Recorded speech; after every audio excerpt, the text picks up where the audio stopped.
People don't always feel religious about suffering, and I don't like suffering. I don't have good things to say about it. Elaine Pagels is a groundbreaking scholar of Christianity, a true rock star in her field, and back in the 60s she was a student at Harvard when long-forgotten ancient texts reemerged, secret gospels challenging old religious ideas. And I thought, wait a minute, what do you mean? The Gospel of Thomas, the Gospel of Truth, the Gospel of Mary Magdalene? Where do these come from? And what are they about? So all of us graduate students were riveted because we had a unique opportunity to look at texts that nobody had read for nearly 2,000 years. That research shook up Christian history, but for Pagels, it was also really personal. And unlike most scholars, she decided to take her intensely personal stories public, writing about the incredible ups and tragic downs happening behind the scholarly scenes. This is the hardest book I ever wrote. I didn't intend to write it. It was necessary. And I didn't know if I'd ever publish it either. Well, I have good news. She did publish it, and it's the kind of book that will stop you right in your tracks. Yeah, it's hard, but it's not the end of the world, even as we know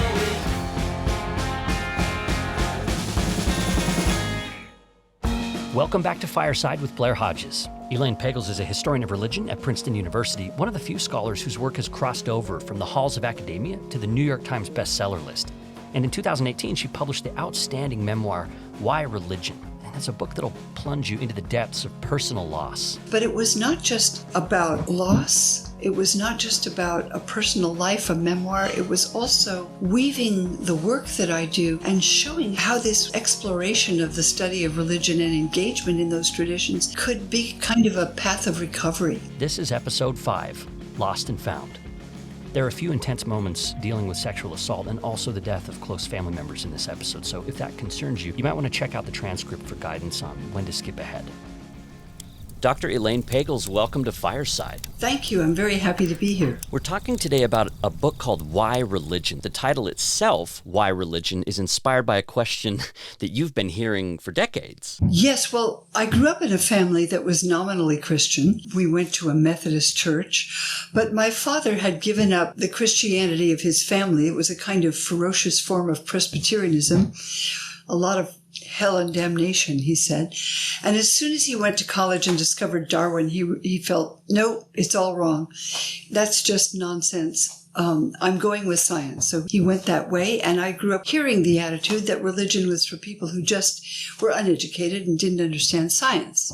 So why would anyone explore it? I mean, you might as well leave that, in the archaic past. But I couldn't. Well, and you've heard it from a lot of people. Your book begins in the introduction talking about a reception for the New York Academy of Sciences, yes, where your husband was the director, and we'll talk more about him later, but you're there with all of these scientists, and then you get to say, oh, I study religion, and you get these looks. Well, they say, religion, like, why would you do that? It does startle a lot of people who simply don't have that as part of their world. And I wanted to share my work with them, so I write books that should be accessible to any reader. And why religion was a question I had to grow up with. But at one point, I suddenly was immersed in it, and I fell right in. And you bring us right into your personal life from the beginning of this book. It's an unusual book, I think, because a lot of scholars don't usually write about themselves, and you're writing almost confessionally here. Do you think there's a hesitancy in the Academy to write more personally like this? Well, of course, Blair. I mean, there's a taboo, not just a hesitancy. I mean, scholars are supposed to be objective, right? I mean, yes. there's a fantasy that people who study history are objective, but we all have points of view. And, I mean, we're responsible to data. You don't just make things up if you write history, but you do choose what you're interested in. And the same is true for anyone doing almost anything. But you're sort of forbidden to say, well, I'm really engaged in this personally. But my work started as a kind of spiritual quest. Yes, it started as this spiritual quest. And when people ask you why religion, you mentioned how sometimes it's the more skeptical people or maybe scientifically minded people who say, why waste your time with that kind of thing? Or that's kind of the attitude. What about from the religious side of things? Do people think that like studying religion in the academy is also kind of a little scary or a little, why are you doing that? Well, yes. Another time that question came up to me was when I first went out with the man I later married, very fortunately, and he was doing elementary particle physics. And he said, well, why religion? I mean, why don't you do something that has impact in the real world? And I sort of said, why do you study elementary particles? So we both wanted to understand something fundamental. But you're right, Blair, that religious people often feel that people who study religion and teach it are really out to debunk it and sort of show all of its liabilities and what's wrong with it. That's not at all what many of us do. We're trying to understand how the great traditions of the world, whether it's Christianity or Judaism or Buddhism or Islam, where they come from and how they shape a culture.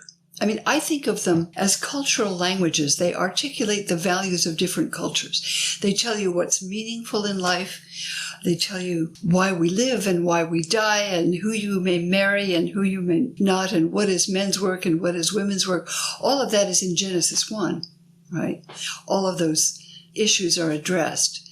So these are all powerful traditions that really are fundamental to the way we think, whether we are religious or not. And as you said, this kind of began as a spiritual quest of sorts for you. You mentioned growing up in a home where your father, at least, was not very interested in religion, if not outright antagonistic to it. So I think some readers might be surprised to find out that you yourself converted to Christianity as a teenager at a Billy Graham revival. Yes, that's the last place that some of my readers would expect to find me.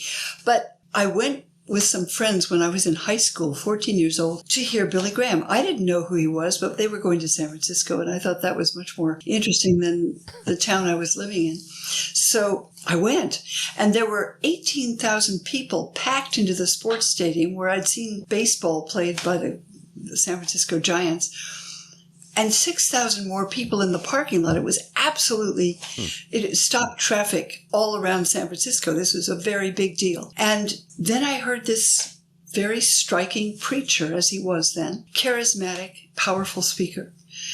And he was talking about being born again and starting a whole new life. And I was 14, and I thought that was irresistible. I mean, who wouldn't want to have your own independent life then and start all over? So I was also moved by what he said about the love of God. So I went down at the altar call and was born again and joined an evangelical church. And I was engaged in it intensely for about a year. And you say it really opened up a world for you, or worlds. It kind of expanded the possibilities for you. You also introduce us to your circle of friends at this time. So you're not joining alone. You've also got these friends, and you introduce us to someone called Paul, who I was really drawn to. Maybe spend a minute telling us about Paul. Well, he was a high school friend, but he dropped out because he was bored to death, and all he wanted to do was paint. He had a great gift for painting, and he had lots of books about European painters throughout the ages, and he was painting on a level that was absolutely extraordinary in his garage. And but his father thought his son must be crazy to want to stop going to school. And we had a bunch of sort of maverick friends that would be artists and musicians, and including Jerry Garcia of the Grateful Dead. That is not a lie. Yeah. Jerry Garcia was he'd been discharged from the army, and he was playing music around the coffee house where we always went. I mean, playing a 12-string steel guitar with 9.5 fingers. Brilliant musician. And we were high school kids, and we were very impressed by him. And so that's part of the story, as you know, of how I got out of that evangelical group. Because there was a gathering one night, I wasn't there, but other friends were. And afterwards, as some were driving home, there was an automobile accident. The car was going very fast. The car spun. Our high school friend Paul was suddenly killed, crushed by the car, and 2 other passengers. One was Jerry Garcia, and the other was his closest friend, Alan Trist, who had just come from England and found this all a wild foreign world. And they survived the crash, and it was 5 years after that Jerry Garcia started the band he called the Grateful Dead. And I thought, oh, so I know where that name comes from. Because they were as good as dead. And Jerry later said he started to get serious about his life at that point. But for me, it was very different. I was devastated by the death of our friend. You took an interesting path, though, because here you could have said, like, why would God let something like this happen? But that doesn't seem to be the question that stood out to you at that time. I was just terribly in shock and in need of consolation. So I went to my evangelical friends and said this terrible thing had happened. And they said, oh, that's awful. Was he born again? And I said, no, he was Jewish. He said, well, then he's in hell. And I thought, wasn't Jesus Jewish? But I mean, I couldn't even speak. I was so stunned and shocked at their reaction that I just walked out of there and never went back. That was nothing about the love of God that Billy Graham had preached.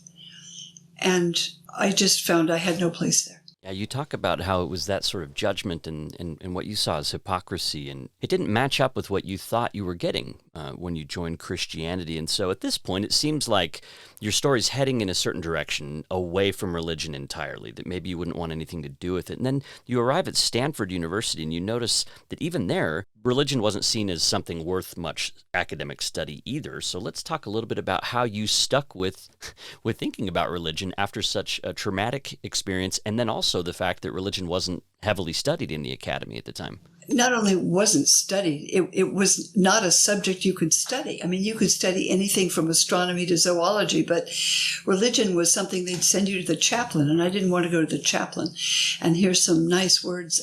They just sounded hollow to me. So I abandoned all that, and I decided I would go to New York and become a dancer. Modern dance was what I was learning, and it was marvelous. So I did that.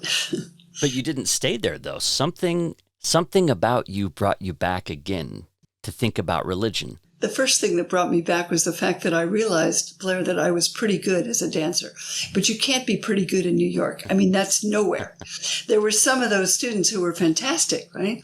And you'd be waiting on tables forever if you're the level I was. So I thought, okay, what's plan B? And then that was years after the accident. And I thought, well, something about that experience of being born again, being that part of that intense religious group that kind of felt like it opened up another dimension. It was like I lived on a flat earth and suddenly the sky opened up and it was full of a much bigger universe, right? So I thought, what hit me? What is about religion that was so compelling? Was it Christianity, or could it have been Buddhism, or what?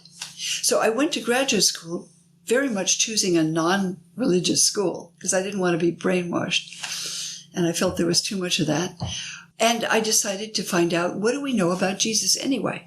And that's where I started. And this is at Harvard, right? This was at Harvard. So I started to do a PhD program in the study of religion. I thought, what do we know about Jesus? Well, the answer is we really don't know much until about 40 years after his death, when the Gospel of Mark is the earliest one was written. And then I realized, I found out at Harvard, which I had no idea, that there had been found in 1945 a whole library of secret gospels that we'd never heard of.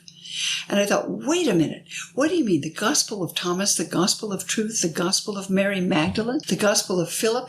Where do these come from? And what are they about? So all of us graduate students were riveted because we had a unique opportunity to look at texts that nobody had read for nearly 2,000 years. It just so happens that you came to Harvard at this pivotal time in religious scholarship, especially regarding Christianity, as all these texts were coming to light. But it was also a time when there was a lot of obstacles placed in your way because you were a woman as well. You talk about this in the book. Well, I applied to the graduate school for the PhD program, and I got a note from the dean, which I'll never forget, saying, well, we've read your application. Ordinarily, we would admit a student with your qualifications. However, women always quit the doctoral program, so we just cannot offer you a place. We can only admit 5 students this year, and we can't give a place to a woman because they always quit. And then he put a note at the end and said, but if you're still serious a year from now, we'll guarantee you admission. So I was pretty frustrated, but hey, that was where I wanted to be. So I said, okay, I'll spend another year studying Greek because you never could read Greek too well At least I couldn't. It's a hard language. And that got you ready. But there's even more obstacles. When you finally were admitted, you also had some terrible experiences with a particular professor there. And this part of the book, you talk about sexual assault, about something really personal and really difficult. How did you feel putting this into the book and kind of telling this story? I wasn't going to tell that story, except, Blair, that particular professor of New Testament, all right, a European famous scholar, it wasn't a one-time thing. It became his way of life. He would always try to seduce women graduate students. And it was a habit, and everybody knew it, and nobody talked about it, including me, because it was, nobody would believe it. Because he would say, well, that's ridiculous. She's making it up. And there was no way in the world that anyone would have believed it. So I just put it in the back of my mind and went and did my work, And I only actually really thought about it and remembered it decades later when people were praising my work, and he stood up and started saying what a wonderful student I was. And a friend of mine said, you looked so weird when your advisor got up there. If my advisor said that about me, I'd be so happy. And suddenly a light went off. Oh, there are things about this man I wanted to forget. But I couldn't forget. So then I went to the office of the president of Harvard, who was doing a study on sexual harassment. It's not an accident that this was the first woman president of Harvard who did this, Drew Faust, and reported this man. And it turned out that this was, as I said, it was known by everybody and never spoken about for decades. I wrote about it because it was a habit of his, or I wouldn't have, and also because it happened to so many women. It's not just about me. This is just a typical story, unfortunately, of what graduate school was like then. It is now for some people, but far less, because now it's much more likely that women will report it, and they might even be believed. I feel like it's a really important part of the story, and even now, it seemed to me that it took some courage to be able to talk about that. Well, it did, because it was about the time that he was being honored, and he was very old. And I thought, I didn't want to exactly expose him, but I've just felt that he had it coming and that people should know. And so it was a relief to finally talk about something that had been taboo for so long. So many women have that story in so many fields, Blair. It's at business, at work, anywhere you go. So with all those obstacles, you still persisted. You're this person that just continuously persists throughout the book. You're at Harvard at this pivotal time when these new texts are coming to light, these secret gospels, these documents that had been forgotten or hidden away, that weren't included in the Christian canon. And a lot of Christians, when this starts coming out, seem to kind of want to resist this. They're heretical. They're not in the canon. We can ignore these. You seem to come at it from a different angle. You almost seem to relish in the fact that some of the early Christian fathers like Tertullian were pushing back against these texts. Here's this quote where you quote Tertullian where he says, these heretical women, how audacious they are. They have no modesty, and they're bold enough to teach, enact healing, and maybe even baptize. You seem to love that quote. Well, we were told at Harvard that these books were heresy, and they probably had a lot of nonsense in them, just sort of, magic passwords and gobbledygook, and it was just going to be kind of junk. This is the junk, right? And the good gospels are in the New Testament. What we found was that was really a surprise. I started with the Gospel of Thomas, and what it is not a gospel like Matthew, Mark, Luke, or John, because it doesn't really have a story, and it's not written to contradict the other gospels. It's meant to amplify them and give you secret teaching that Jesus didn't teach to everybody, because the New Testament gospels always talk about Jesus out in the fields. There's 5,000 people, 5,000 men, women and children weren't counted, 5,000 men listening to him, or 4,000, or hundreds. But these actually say, yes, but there are things he also taught secretly. The Gospel of Mark says in chapter 4 that he taught secretly to his disciples the secret of the kingdom of God. But Mark never tells you what he taught secretly. These texts claim to give you the secret teaching of Jesus. And that's one thing that surprised us. But then I opened the Gospel of Thomas, and it's just a list of 114 sayings. And lots of them are ones you know perfectly well from Matthew and Luke, like love your brother, the parable of the mustard seed, the parable of the pearl of great price. Many familiar stories. But the others were really amazing. The one that hit me is saying number 70, in which this is how it goes. Jesus says, if you bring forth what is within you, what you bring forth will save you. If you do not bring forth what is within you, what you do not bring forth will destroy you. And I thought, whoa, you don't have to believe that. It just happens to be true. I was thinking of it psychologically, and later I understood that it's also a theological statement. I got to know this text much better. It's a mystical text. Now, did Jesus really teach it? Frankly, we don't know. But it sounds very much like other things that he did teach. And while you're digging into these texts and really seeing these things for the first time, you also come back to Christianity. You call yourself incorrigibly Christian. What was this reconversion like? Well, it wasn't a reconversion. I just felt that this is the culture that I live in, and this is the spiritual language that speaks to me.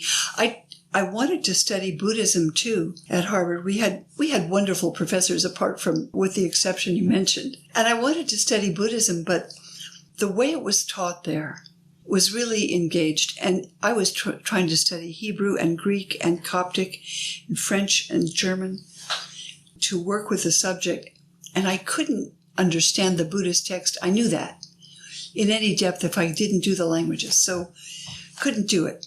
But I also feel that this is the tradition that I love and contend with. And here we now thought there's a lot more about Jesus than we ever had before. I mean, we had a little narrow stream of tradition, 4 Gospels. Now there's a whole lot more information. Why was all this suppressed? Who did that and why? So there are a lot of questions that opened up. And I thought this is like a detective story. We all had a great deal of fun because we never expected something like this. And it wasn't back to evangelical Christianity either. Where did you find communion at this point? Well, there were some wonderful friends, and I actually went to a church in Boston. I'm trying to think, the Church of the Ascension, which was actually an Episcopal church because I was going out with somebody who was studying to be an Episcopal priest.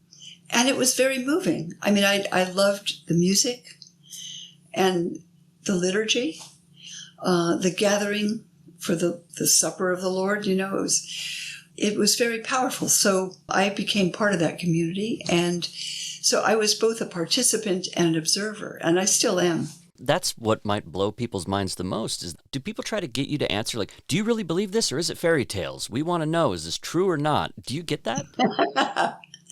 Well, it can be true and fairy tales. And what I mean by that is it doesn't have to be literally true to tell the truth, because sometimes stories are ways that people communicate. I mean, Jesus told stories about someone finding a pearl in a field. That's not a literal story. It's a metaphorical story. And some of the stories about Jesus are certainly understood as speaking in symbols like that. And these texts often do that. So they opened up different ways of thinking, Blair, because many American Christians particularly have been influenced by what started at the beginning of the 20th century, which is this movement called fundamentalism, in which a group of ministers tried to get to the fundamentals. And they meant, well, every word in the Bible has to be taken literally. The world is created in 7 days. There's a flood that goes over the whole world until Noah descends from the ark. I mean, all of that. Now, I don't take those things literally, but I do take them seriously as very powerful ways our culture has taught us to think and imagine and live. That's Elaine Pagels. She's a historian of religion, and today we're talking about her book, Why Religion? A Personal Story. It was published in 2018. Elaine, you also introduce us to your family. This is, as I said, a really personal book, so we get to know a little bit about your husband. Tell us a little bit about him. He was magnificent. He was a theoretical physicist. I met him when I was in high school. I saw him, actually. I was stunned to see such a handsome young man, as he was then starting Stanford, doing a PhD in theoretical physics. I didn't know that at the time. I just thought, oh, look at that beautiful young boy. Anyway, so years later, I met him when I was at Stanford as a freshman, and he was a graduate student. And he was just playful, thoughtful, imaginative, wonderful dancer, loved the outdoors, and we just were fascinated by each other. But he thought my subject was really weird. And I thought his was unintelligible, although I came to love theoretical physics as a bystander because I don't do mathematics easily. That was his language. And came to appreciate the wonderful imagination and vision of these theoretical physicists. Anyway, I hadn't planned to get married because I thought it would end my career. So it wasn't until I got my PhD and he asked me to marry him, and that was a surprise too. And it was an offer I couldn't refuse. Yeah, so Heinz Pagels, together with him, you experienced a lot even early on. You talk about dealing with infertility. You wanted to have children, but Didn't happen, yeah. But it didn't happen. And so you described kind of this ritual that a friend invited you to try. It was kind of a joke, I thought, but the person who did it was an artist. And this is the 1970s, you know, when things are kind of, the art was heating up in New York City, and people were doing all kinds of performance art. And this artist was doing rituals. And actually, so much of religious tradition is about rituals, Blair. It's not about what you believe as much as it is about what you do.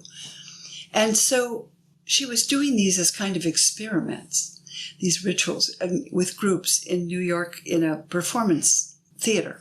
And she said to me, "Do you have children?" And I said, "No, we really want children, but it hasn't happened." And she said, "Well, I'll do a ritual for you." So she did. And it was a very powerful experience, actually. What did it look like?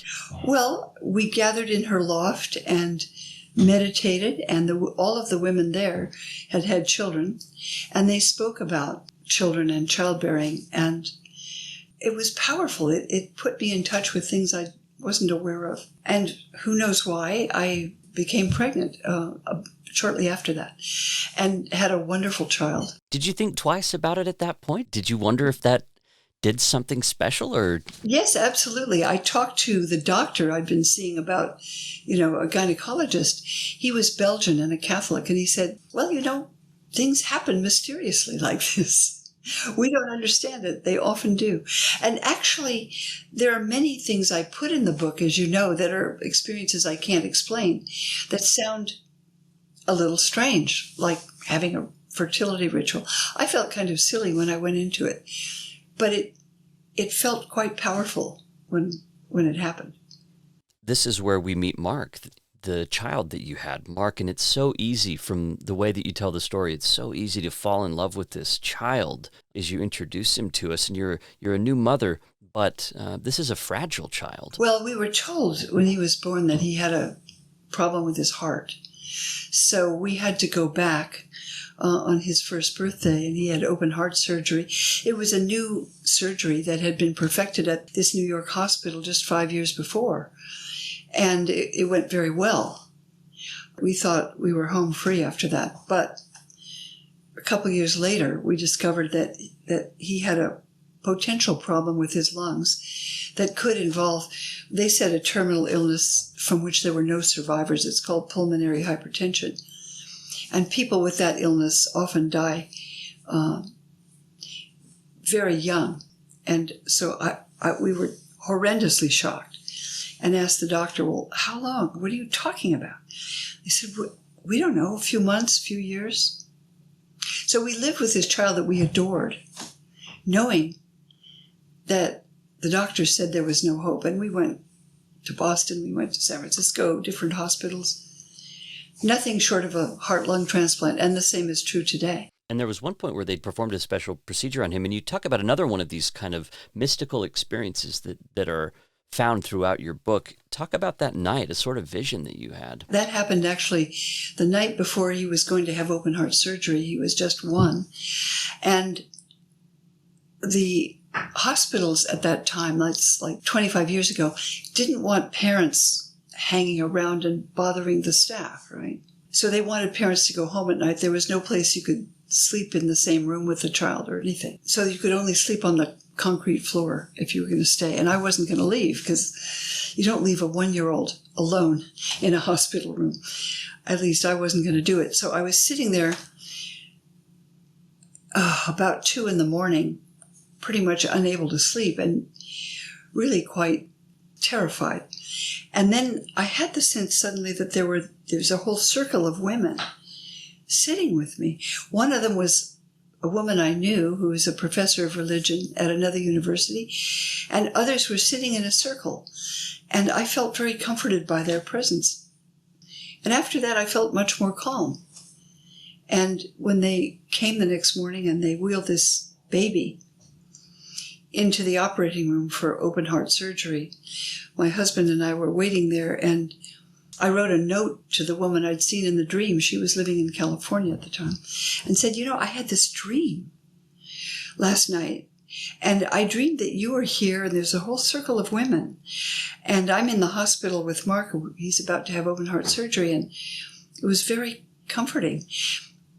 Strange. And so then about 4 days later, after the surgery, I got a note from her saying, on Monday night, we were sitting in the sister circle and praying for you and your son. I didn't know they did that. I had no idea they were going to do that. So how did that happen? I mean, there must be some more communication between people than we ordinarily recognize, or certainly we can't replicate scientifically. But things like that happen. So I decided to take a risk, Blair. That was another risk, and write about them. I'm really glad you did. Getting to know Mark is a really special part of the book. And with this diagnosis being terminal, it did come down to Mark's death, and you're able to write about this. And having my own children, I don't know how I would be able to do that, how I would be able to write about that. You wouldn't now, because, I couldn't even imagine it. Your children are small, in kindergarten and second grade. That's right. Mark was in kindergarten too at the time. No, write about it, that's impossible. I never thought I would write about it. And I never intended to. I write about other things. I wrote a book about the origin of Satan. I wrote a book about Beyond Belief, the Secret Gospel of Thomas. But years after, I'm talking 35 years after that happened. If you have something like overwhelming happen and you just put it out of your mind because it's like a black hole in space, it's too terrible, dark, and frightening to go close to, right? But it's there, It doesn't disappear from your life, your memory, your experience. And if you just ignore it, it comes back. So there was a time, that's only 35 years later, that I thought, you know what? I can't just pretend that didn't happen. I have to, if you want to live your full life, you have to engage your experience and not just block it off because it's too traumatic, as it was for decades. So that's when I started to write about it, and it was very hard. This is the hardest book I ever wrote. I didn't intend to write it. It was necessary. And I didn't know if I'd ever publish it either, Blair. But it was not just about loss. It was not just about a personal life, a memoir. It was also weaving the work that I do and showing how this exploration of the study of religion and engagement in those traditions could be kind of a yoga, kind of a path of recovery, and could be helpful. So I wanted to write not about loss, because look, everybody has loss. We know a lot about it. But the surprise that you can recover from loss that you think you imagine you couldn't possibly live through. Because if anybody's told me what would happen, I couldn't have imagined living through it.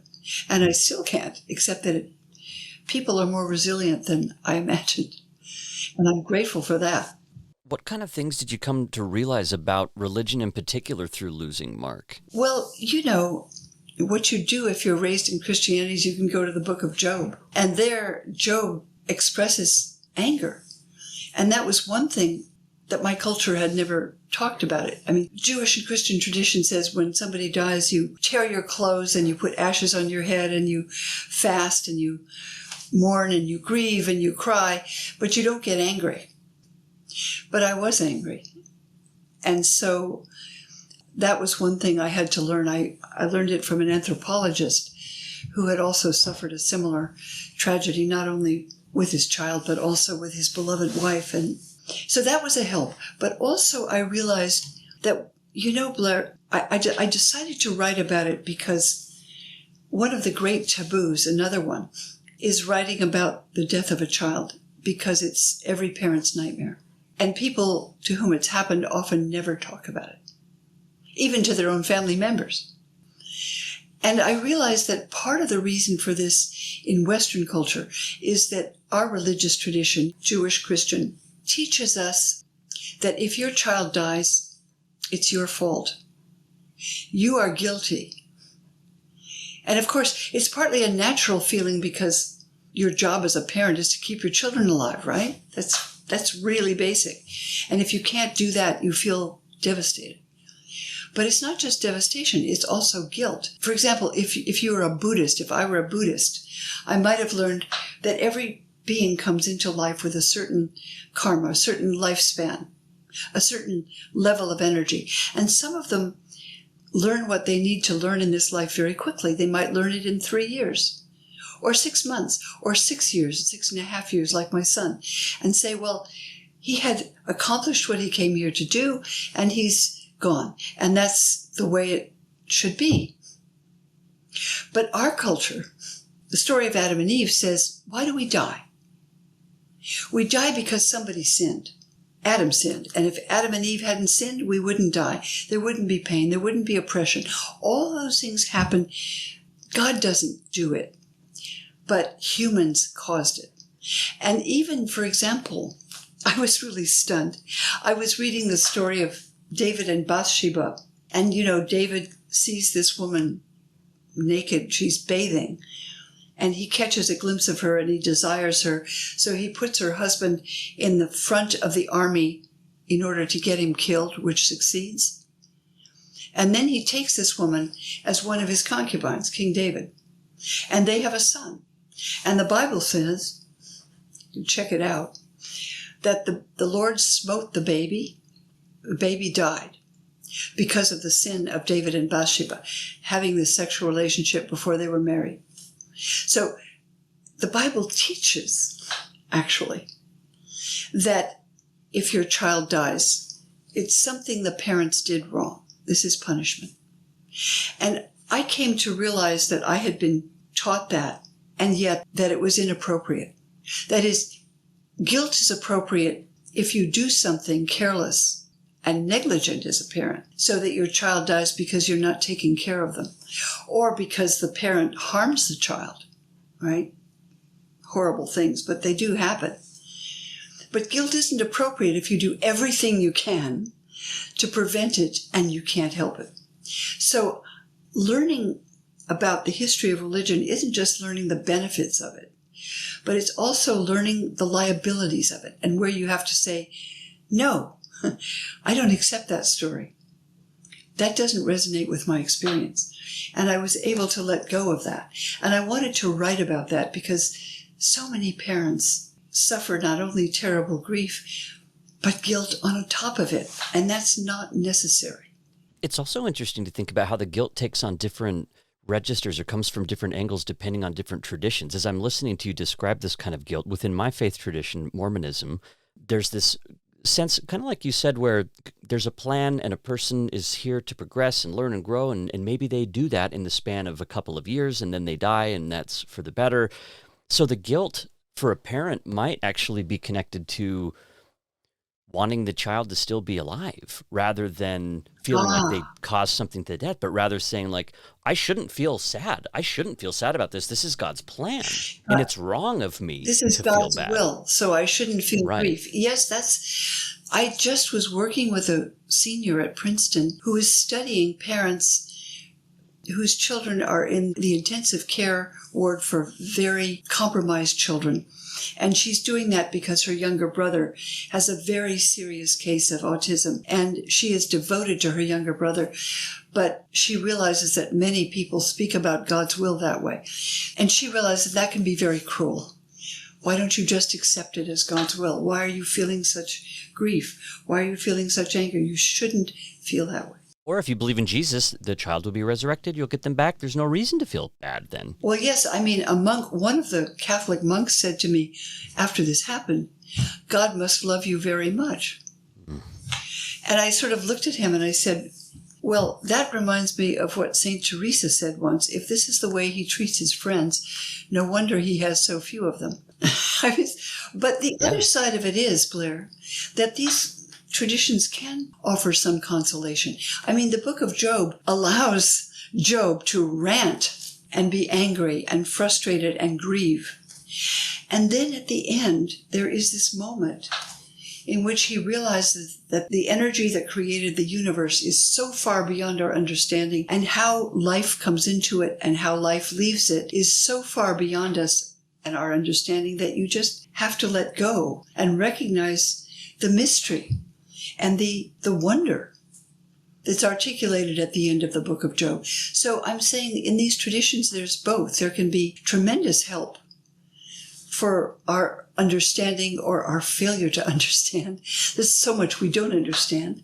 There's a quote here I'd like to read where you said, when people would try to comfort you with the loss of Mark, they would have pat answers or say things like the priest that you just mentioned. And you say, whatever most people mean by faith was never more remote than during times of mourning. Yes. When professions of faith in God sounded like unintelligible noise heard from the bottom of the sea. Yeah, people would say, oh, your faith must have really helped you. And at the time, if you're in rending grief, your faith may be as remote as mine was. I mean, people don't always feel religious about suffering. And I don't like suffering. I don't have good things to say about it. I mean, I do think that people can find meaning, and actually that we must. Or you can kind of go crazy or into depression or even suicide. This is what Clifford Geertz was talking about. You quote him where he's talking about how religion can help make suffering sufferable. Yes, he said religion helps make suffering sufferable. That's one of the things it does. And I wanted to say, well, also, Clifford, it can make joy more joyful, when you're celebrating a wedding or a joyful thing. But yes, it does help. And yet, Blair, I learned more from Viktor Frankl's little book. Do you know the book Man's Search for Meaning? Of course. Well, of course, everyone should read it. It's just 70 pages. A Jewish psychiatrist in Auschwitz death camp when the Nazis had confined Jews there and were burning them alive. And his wife was also in the same camp, and she died there. Horrendous suffering, intentionally inflicted, which is something I've never experienced. It's just overwhelming. And he said, you can't just find meaning in suffering like that. I couldn't find meaning in my son's death. This is a beautiful child with so much to offer. I didn't find it meaningful that he died. But he said, sometimes you can create meaning. And so what we did was feel that we were so devastated by the death of our child that we had to find children to whom we could give the love that we couldn't give to that child. And we had to find children who needed parents the way we needed children. So we adopted 2 children. And that was a way of finding meaning and going on living. And other people do this too. But I think it's very important to understand that sometimes these are ways of dealing with the suffering by giving something to other people to diminish their suffering or to make your life more joyful. I've had the experience of helping to care for someone who's dying. So this question comes from a place of understanding or at least of resonance. You talk about the unbelievable sadness, but you also mention how it's mixed with a kind of relief as well. The thing that you and Heinz had been fearing so much had finally happened, and that at least takes away the anxiety of anticipation. And you remember even thinking with Heinz that nothing worse could happen. That's the thought that you had. Yeah. Well, what could be worse than the death of a child? It's even in the ancient world when it happened so often, people called it the unbearable grief. It's ominous when you say nothing worse could happen, because more happens to you. What happened to Heinz? Yes, we adopted 2 children. And when the youngest was 3 months old, we just adopted him, beautiful child. And his sister was 2. My husband was taking his usual Saturday hike with other physicists in the mountains and fell from a peak and died instantly, apparently. And he'd been hiking for all the 22 years we were married. He did it all the time. He's someone who loved to be out in the mountains, as so many people in Santa Fe know. And this was in Colorado. That was devastation beyond devastation. These moments, again, transcendence seems to keep breaking in on your story. You talk about hearing a voice after he died. Well, I don't know if you've had this kind of experience, but I only wrote about it because it happened and because many people do. It was 3 days after his death, and I was in complete shock. I had boils all over my body, and I went to the emergency room, and the doctor said, "Well, you're in post-traumatic stress syndrome." I was sort of speechless. I couldn't even cry. I was just in shock. And after I went with some friends to make funeral arrangements, I went out to a monastery in Colorado, which is a monastery of the Trappist order. The Cistercian order is what Catholics call it. I'm not a Catholic. They knew I'm a Protestant and a heretic. But these monks were very remarkable men, and they are. And they always invited me and other people to come to their evening prayer services in which they sing, have the Mass. It's powerful. And they're quite spiritually powerful people. So I was just, though in shock and barely could walk, I couldn't think about anything. So I went there and sat in the chapel with a monk named Theophane, which means manifestation of God. I mean, he was an amazing human being, full of laughter and light and depth and beauty, just an amazingly spiritual being. And we sat in the chapel for about an hour and a half, and it got very quiet for the first time in 3 days. And then I weirdly felt that I could ask my husband, "Well, how do you feel about this?" And just like that, I thought I heard a voice. I mean, it wasn't audible voice. It was in my head saying, "This is fine with me. It's you I'm concerned about now." And I thought, "Fine with you? What are you talking about? This is not fine with me. You leave me with 2 babies and you say it's fine with you?" And then I realized that he had died.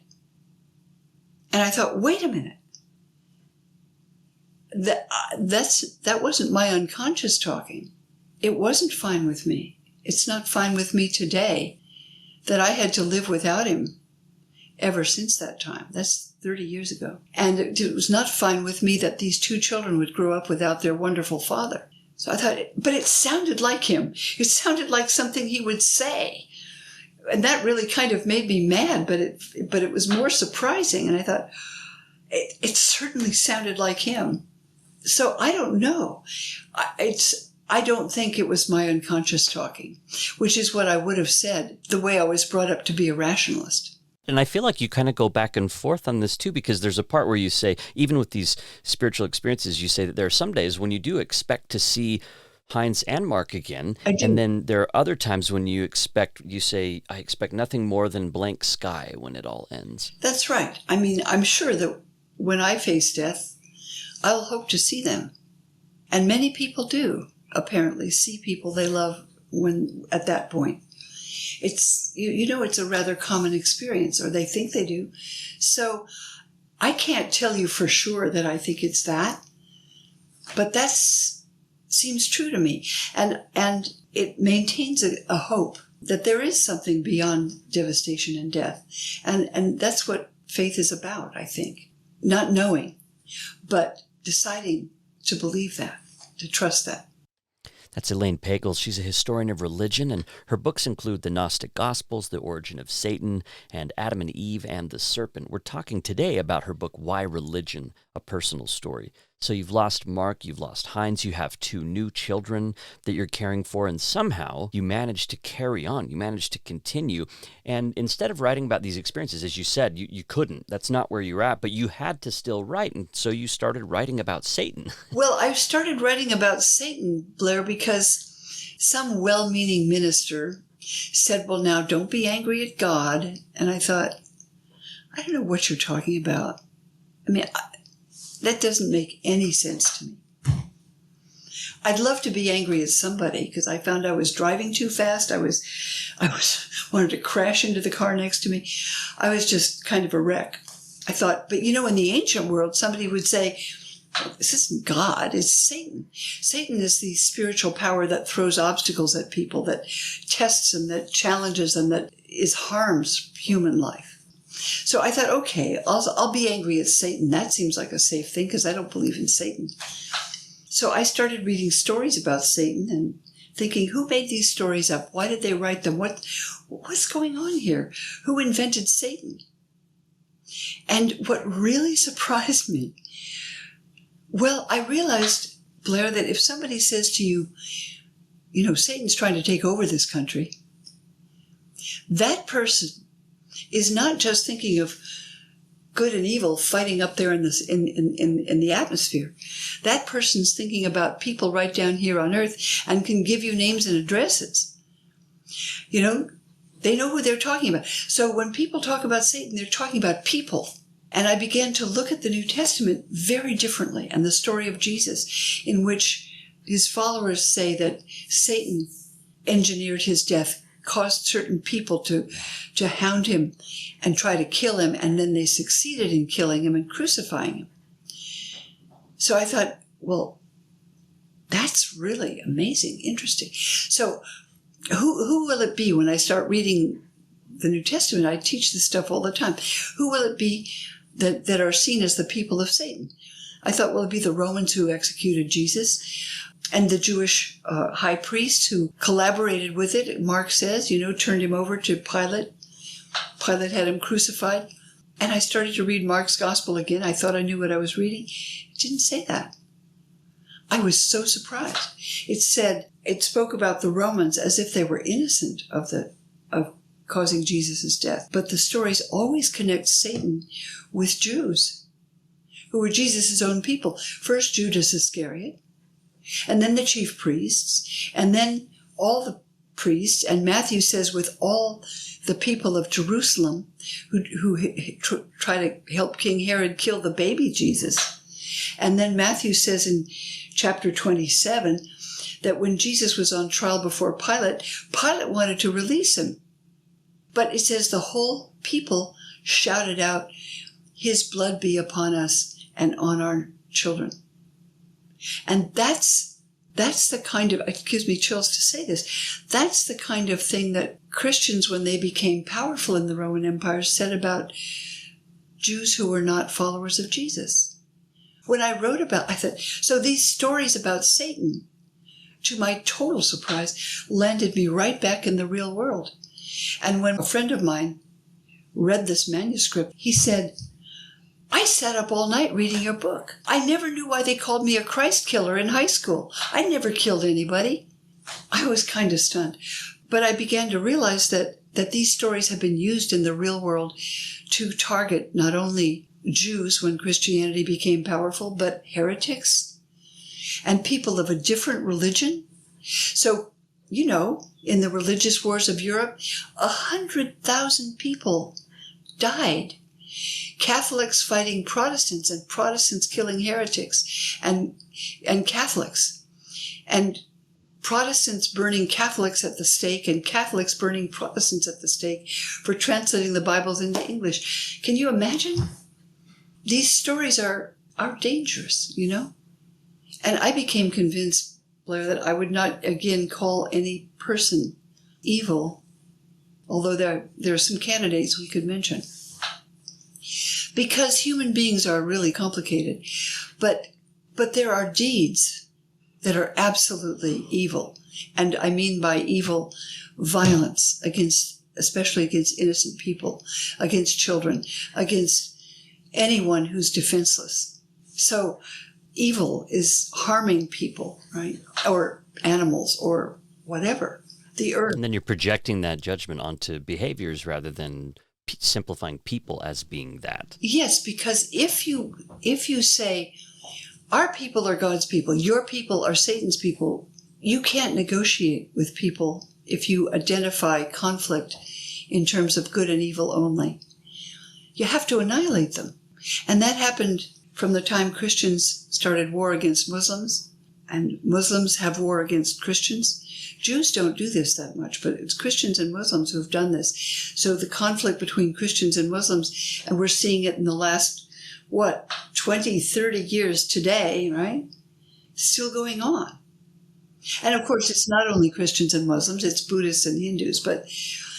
And we see it happening in Palestine. We just keep seeing this story keep on happening here. It is, and I think that we can't afford to use stories that categorize whole groups as evil, because it creates the impression that you can't negotiate with people. So I think that's another liability of these traditions.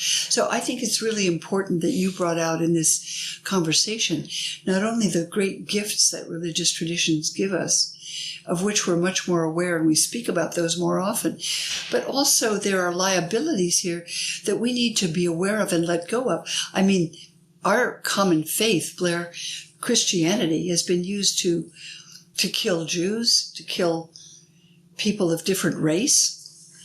It's been used in all kinds of evil ways, just as Islam is sometimes used.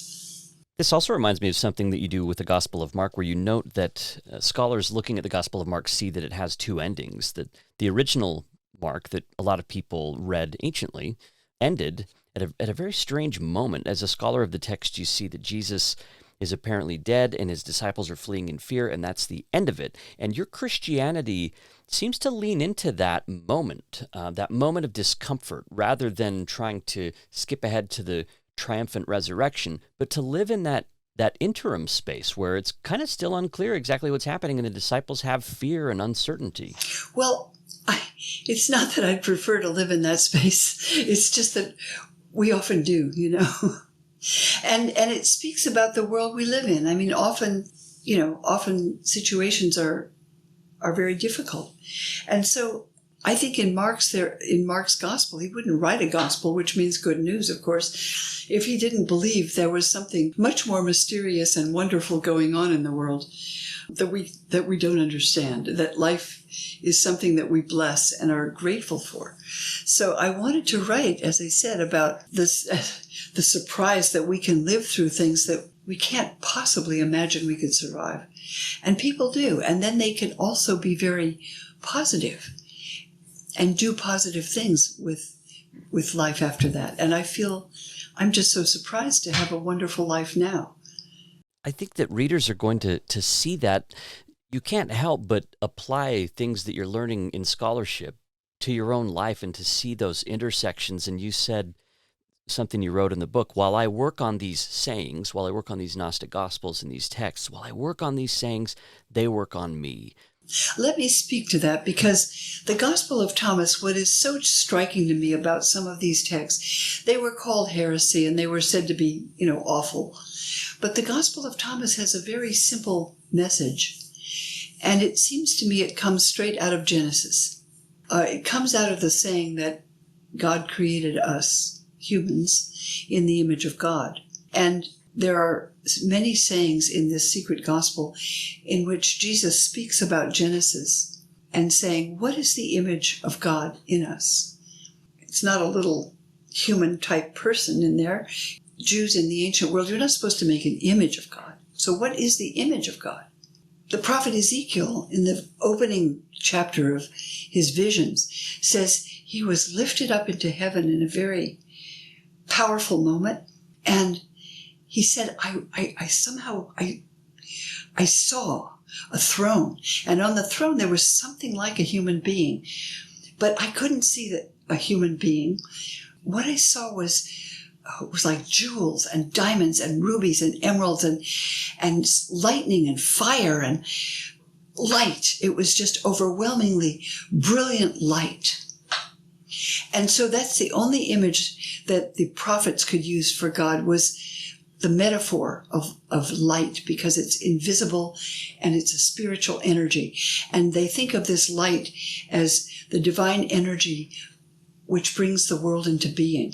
So if you asked a rabbi in the first century, and in his own time, Jesus was called rabbi, because if you read the New Testament in Greek, it says rabbi, where we have teacher. So they say, well, what does it mean that God created us in his image? And the rabbis would say, well, it means that within us there's a kind of spiritual energy. Let's just call it light, an inner light. And if you come to recognize that inner light is within you, that's what it means by if you bring forth what is within you. It's not just a psychological saying, as I originally thought. It's a saying about a spiritual energy that is embedded within each of us, even if we don't know it, even if we're in total depression or darkness. I think that's what readers will find in reading your book. I would say the last chapter might as well be titled The Secret Gospel According to Elaine Pagels. Well, it's the gospel according to Thomas, that if you, and maybe according to Jesus, that if you look very deeply into yourself, we can find a link between ourselves and that source from which we come. And that it doesn't necessarily require an institution, although many of us value the churches, the synagogues that we love. But you can find it even by yourself. And that's a powerful teaching in the Gospel of Thomas. It's a mystical teaching, and it's meant to be advanced level teaching, not to replace the other Gospels, but to supplement them when you're ready for a spiritual search. And I find them very inspiring. So last question about the book. You're a few years removed from its being published. This came out in 2018. Is there anything that you regret about the book or that you would have done differently? No, it felt like it was just what it had to be at the time. And I didn't know where it would end. But it ended in a moment of joy and gratitude. So that's where we are. And a creative work seems to take its own shape. I didn't know how to end the book. And then the book sort of ended itself. Well, I can't wait for readers to find out how it ends. It's a beautiful book called Why Religion? A Personal Story by Elaine Pagels. We'll be right back after this for a quick word about a best book recommendation. It is that time yet again. Got to put another log on the fire here, keep the flames going a little bit longer. We've got a little bit more to go with Elaine Pagels, and we can take a break here to talk about some of the reviews that came in. I really do want to say thank you to people who submit reviews. It makes a big difference. It gives me a boost. I love to hear back from people as they're listening and hear what they think about. So we got a lot that came in. J.J. Harms, Just Another Antelope, Les Bloom. There's one from Dihypomenes Trechomen. I don't know. Did you do that on purpose so that I couldn't pronounce it? Habes. This one could be Yosa or Losa. S. Grover, Jolman, Tessa 4D, Deanna Allred. There's Deanna Allred. There's a good, solid name. I also got this one. This is really cool. L. Lemons RN said that they re-downloaded Apple Podcast app just to leave this review. Thank you for doing that. That is great. It just says Fireside's healing the hole in my heart that was left when Lee Hale's Preach podcast ended. Yeah, great. People might want to check out Lee Hale's podcast. Is called Preach. It's still available wherever you get your podcasts. And then I got one here from my friend, the real Steve Peck. It says that his guests have led me to new books and made me see the ones that I've already read in new ways. Take my advice, start listening now. You'll never get behind. Again, thanks, Steve. Thanks for listening, really. It's great to read these reviews. You can do that on Apple Podcasts, and you can also leave a comment at the bottom of each episode. There are places to comment. You can leave a comment on social media. There are a lot of ways to kind of leave a review. Oh, yeah, there was one came in from Spotify as well. Let me see if I can find that one. Sync Guy 100. Thank you, Sync Guy 100. It says, I'm always looking for great ways to elevate my spiritual thinking. This podcast has provided some wonderful audio time and spawned some great conversations among our group of friends. Thanks a lot. So yeah, you can review this in Audible as well. Don't forget to rate and review the show. Leave a comment, spread it around on social media. Go pick up a Fireside t-shirt or hoodie, or we got long sleeve. We got hats. and all that good stuff. And then, of course, then follow the show on social media, on Twitter, Facebook, Instagram. Yeah, I'm there. And I'm reading Frog and Toad stories sometimes on there on Instagram Live. So if you like Frog and Toad, hop on there and get some bedtime stories. Okay, well, let's get back with Elaine Pagels. We're talking about her book, Why Religion, and let's go. Okay, Elaine, now it's your moment here. I've asked you to bring a recommendation, a book recommendation, a best book, something that's changed your life, something that you like, something you want to recommend. Let's hear it. Yeah, there are two that are absolutely essential, and one of them you know very well is Viktor Frankl's little tiny book. Maybe there are three. So Viktor Frankl, Man's Search for Meaning, that's an extraordinary book about how we need to find meaning in our lives. And he thinks that suffering can only be endured when you find some kind of meaning, and it can be very personal. The second book, which is brilliant, and it came out last year, is called How God Becomes Real. And it's written by a friend of mine. She's an anthropologist at Stanford. Her name is Tanya Luhrmann. And she talks about how anthropologists try to understand how people believe in all these invisible beings. And she wants to say, it's not that religious people believe in a lot of invisible beings in the way that I believe that I'm seeing you at this moment or hearing your voice. But the attunement to a spiritual reality takes effort and practice. It's not like just seeing something that's right in front of you. She said, people become much more open to spiritual reality if they do things, if they practice meditation, if they pray regularly, if they worship with a group, or meet with a group and meditate together, or do rituals together. She says you have to create meaning by doing it. And it's a very interesting book because it gives a different perspective on what religious faith is. Not just a bunch of beliefs, but practices that open you to another reality. And the third book, if you're up for it, is a book by Leo Tolstoy, the author of War and Peace. The book is called A Confession. Do you know this book? I don't. I've visited his grave and I've read a lot of Tolstoy, but do not know this one. This is one of the best. It's called A Confession. Tolstoy started to write it in his 50s, and he was in a depression. He was a very famous writer. He had done everything. He'd done it all. He was famous. He'd written brilliant books. He'd been in wars. He'd been feted and famous, and he'd had everything he ever wanted, and a family and a big house and fame all over the world. And he was so depressed he felt he wanted to kill himself because his life had no meaning. And he wrote A Confession.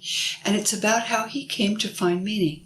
And I just think it's an utterly wonderful little book. I'm noticing a theme amongst these books. Yes, you are. Well, I think your book fits into that. I would put your book on that bookshelf of really amazing and thoughtful people who have been living that quest to find meaning. And so I want to thank you so much, Elaine, for talking about your book with me on Fireside. Well, thank you. It's been a real pleasure to talk with you, Blair. I've enjoyed it. Fireside with Blair Hodges is sponsored by the Howard W. Hunter Foundation, supporters of the Mormon Studies Program at Claremont Graduate University in California. And it's also supported by the Dialogue Foundation, a proud part of the Dialogue Podcast Network. All right, well, this episode's over, but the discussion continues. Join me on Twitter and Instagram at PodFireside. I'm on Facebook as well. I enabled the comments on the website, firesidepod.org. So if you don't know where to review the show, you can always just click on an episode and scroll down past the transcript. You'll see a comment section there. You can leave some comments there. You can also email questions and comments and suggestions to me at blair@firesidepod.org. That's the email address. And also, please continue to let people know about the show. Every episode, it seems like we're getting a few more listeners. So some of you are inviting others to join us, and I hope if you haven't done that yet that you'll just take a second to recommend it to somebody. It makes a difference. That's the primary way that people hear about the show, really, is through you. So to those who have recommended it, I really appreciate it. Fireside's recorded, produced, and edited by me, Blair Hodges, in Salt Lake City. Special thanks to my production assistant, Kate Davis. She created the transcript. Also thanks to Christy Franson, Matthew Bowman, Caroline Klein, and Kristen Ulrich Hodges. And also a special thanks to Catherine Taylor. She's a wonderful scholar and a wonderful human being who I had the honor of working with at BYU for a number of years. And she's the one who recommended Elaine Pagels' memoir to me. And then Morgan Davis, who also worked with us at BYU, offered a strong endorsement of that recommendation. So to both of them, my gratitude. I really loved this book, and I was grateful to be able to talk to Elaine Pagels about it. Our Fireside theme music is by Faded Paper Figures, and now we're about halfway through season 1, so I'm going to take a week off. I'll see you back here in 3 weeks instead of 2 weeks here at Fireside. It's the place where we come together to fan the flames of our curiosity about life, faith, and culture.